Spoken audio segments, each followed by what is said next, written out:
quando a gente era menino, 60 anos. Nossa, era uma Imagina. velharia. Não, Dona Benta, no primeiro parágrafo Devia do ter Sítio do Pica-Pau, 56. 62. E no Monteiro Lobato apresenta assim, uma velha caquética de 62 anos, eu tô com Gente. 66, você tá com 75, um broto. Ainda bem, para nós, né? É. E como a gente se sente feliz, eu acho, né? Que você acredita, como eu, que a felicidade é agora e que a vida está para frente, a vida é amanhã, né? Não foi ontem, o que foi ontem foi ótimo, né? A gente olha o passado com generosidade. Estamos de luto, porque o Louro, uma ironia mesmo, né? Ter ido véspera de finados, né? É um filho amado, né? Teve no meu lado durante os últimos 25 anos, que hoje eu não estou perdendo só o Tom, né? Hoje eu estou perdendo o Tom, um grande amigo, né? Um menino que a gente nunca discutiu, nunca brigou, né? E com ele foi junto o meu filho. Você nem cogitou, talvez hoje eu não deva ir trabalhar nesse dia, ou você encarou isso como uma missão, uma obrigação? Esse período aí foi no meio da pandemia. E ali a gente estava na cozinha da minha casa, que a gente passou a transmitir o programa de lá, nessa época. Não tinha como não contar, né? Não tinha como falar, não tinha como... Sabe, que mentira é essa, né? Como é que eu ia chegar lá no outro dia e falar, o Tom morreu ontem? E foi fulminante, sem aviso, né? Foi um Não, AVC?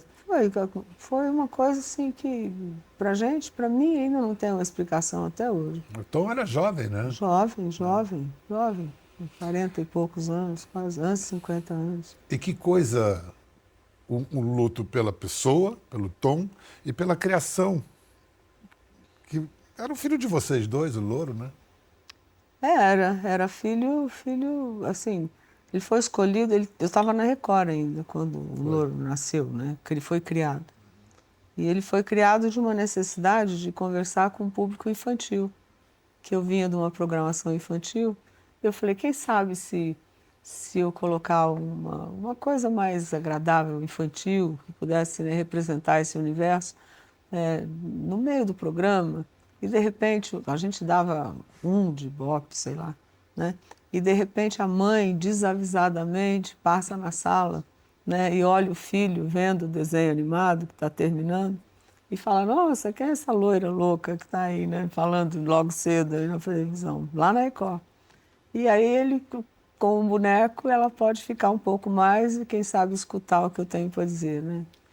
Então ele foi criado por conta disso. E depois ele ganhou vida própria, né? E depois... Personalidade própria. Não, então, ele não era nada. O Tom não queria fazer o Louro porque ele achava que ele morria de vergonha, sabe? Ele era uma pessoa... Ele era meu... Sabe o que ele fazia? Sabe, eu tinha 23 merchandisers no programa, que entrava, era muito longo o programa. Ele ajudava a tirar e colocar os merchans. Ele era um cara que era da... Contra-regra. Era da contra-regra que ajudava na produção, porque lá todo mundo fazia um pouco de tudo, né? Aí eu falei pro Tom, você está aqui o tempo inteiro, né? Pega o papagaio, né? Vamos fazer. Aí ele falou, tá bom, mas eu falei, mas ninguém vai saber que é você. Ele falou, mas eu sei, né? Que sou eu. E aí depois que ele pegou gosto, uma vez, duas, e a partir daí a gente desenvolveu uma sintonia, né? Que eu diria que eu nunca tive com ninguém. Você deve ter relutado um pouco com a ideia do Louro Mané, né? Nossa, eu fiquei um ano, assim, pensando, né? Mas o show tem que continuar, né?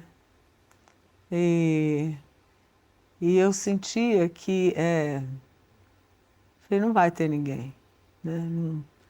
Eu não acreditava mesmo que eu conseguisse, né?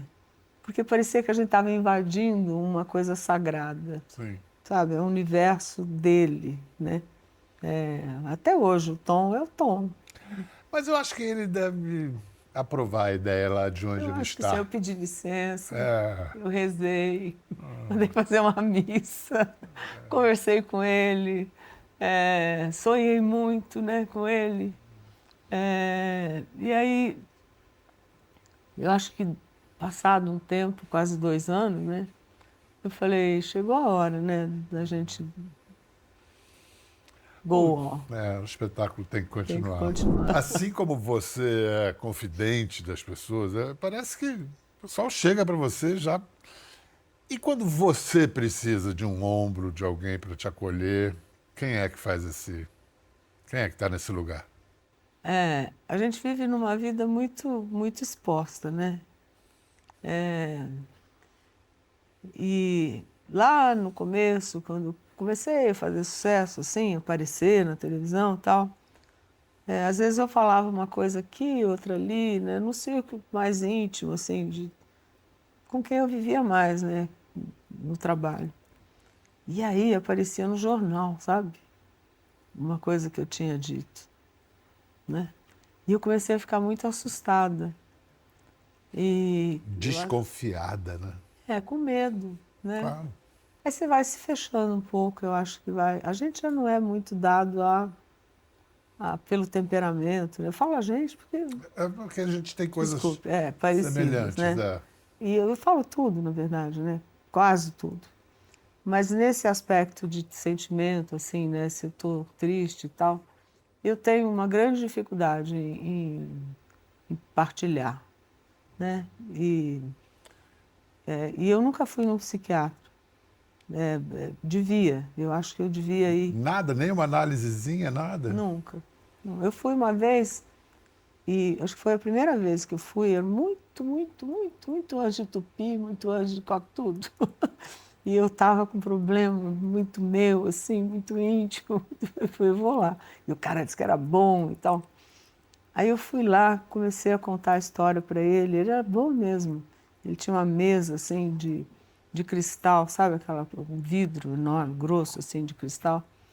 E aí eu comecei a falar com ele. E no auge do meu abandono, né, emocional para ele, tinha um relógio que ficava em cima da minha cabeça. Ele aqui, eu aí. Ele olhou no relógio e falou assim, olha, vocês vão fazer o seguinte, você marca com a minha secretária, é a primeira vez que ela... E aí a gente continua. Aí, rapaz, tinha um negócio pesado em cima da mesa, assim, eu levantei, joguei aquele troço em cima da mesa, a mesa fez assim... Bem feito! Mas desmontou a mesa, porque era vidro, era cristal, né? O cara era muito chique. O cristal desmanchou, assim, e fui embora. Não paguei a consulta, fui embora. E nunca mais voltei em psiquiatra nenhum. Porque que falta de sensibilidade na hora que você está, né? Aquilo para mim era vida ou morte. O cara fala para eu parar no meio da história e fala, olha para o relógio e fala, então você marca com a secretária. Mas é nada que um bom murro na mesa não tenha ajudado. Muito bom, né? Não sobrou mesa. O doutor Buzaide disse também que, ao dar essa notícia, que é praticamente uma sentença de morte, né? 10%, né? Você. Era um tumor que ele sério, nunca viu uma paciente mais serena e calma. De onde veio essa tranquilidade? Eu já tinha passado por lá atrás no câncer que ocasionou esse pequeno tumor no cérebro, né? E na época, quando ele falou, eu não tinha noção, assim, real, né? Do que significava aqueles, na época, acho que eu tinha 30%, que também era pequeno, né? E ele sempre foi muito realista, assim, eu gosto de médico assim, sabe?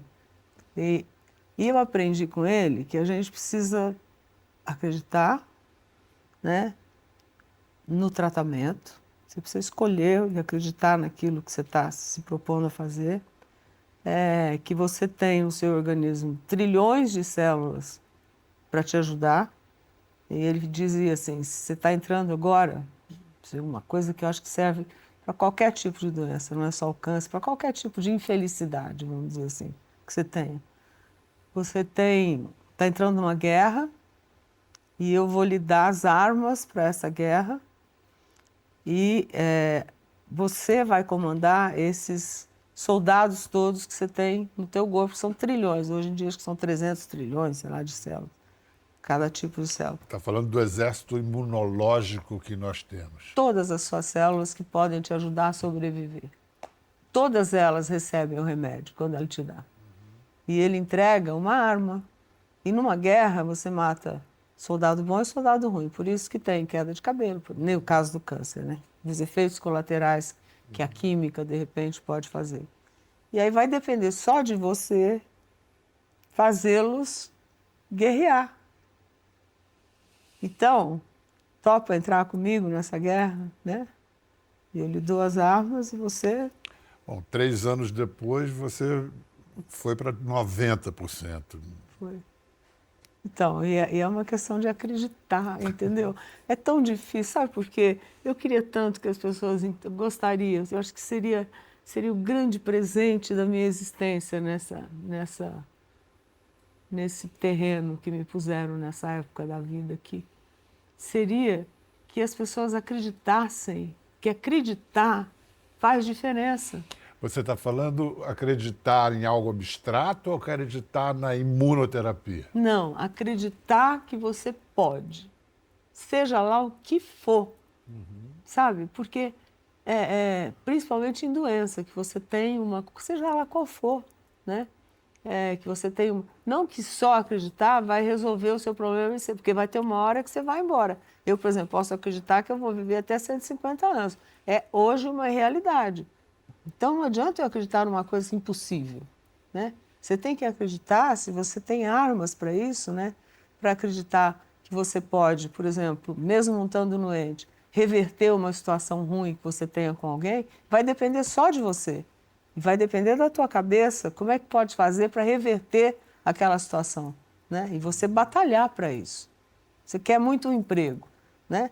Mas você tem que trabalhar para isso, você tem que acreditar. Se você sair para procurar um emprego, e você não acreditar em você, Daí ninguém vai acreditar. Pois é. Então, tinha que ter uma calma ali, porque se eu não tiver calma dentro de mim, né, não adianta também, adianta. Tá bom, vou me desesperar, vou estar 30, ai meu Deus, e agora eu vou morrer depois da manhã. Posso morrer até hoje, né, todos nós. Tropeçar.